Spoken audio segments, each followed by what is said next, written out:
asxaabteydii caawa waxaan idiin bilaabaynaa cashar cusub oo ah isqurxinta dumarka gabdhaha iyo maxaa la yiraahdaa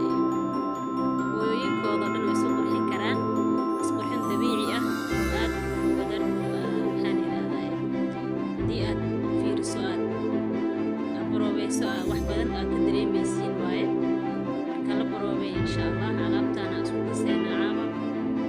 waxaan sameynaynaa si qurux badan oo maxaa la yiraahdaa idin cajiibin doonta insha allah. Assalaamu calaykum asxaabteydii caawa waxaan idiin bilaabaynaa cashar cusub oo ah isqurxinta dumarka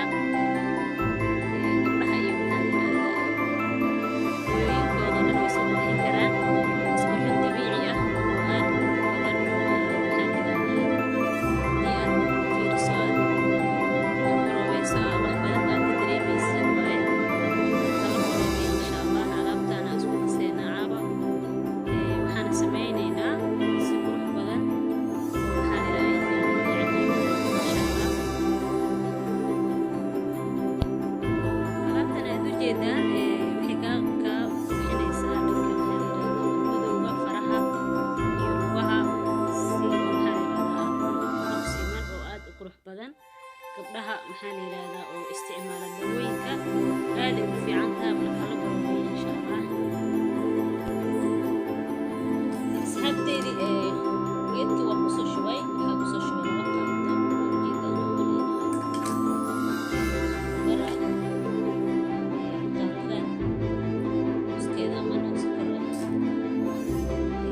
dareena jeexnii daneena dareena ka saari markaa dareena waxaan rabaa gabdhaheena inay si fiican isku hubiyaan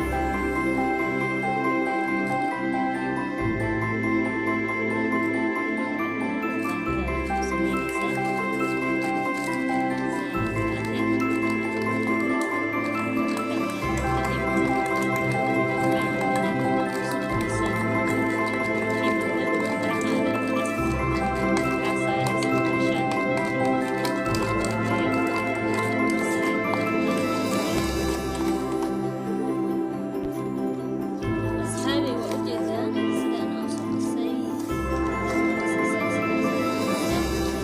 kadib yaa faraha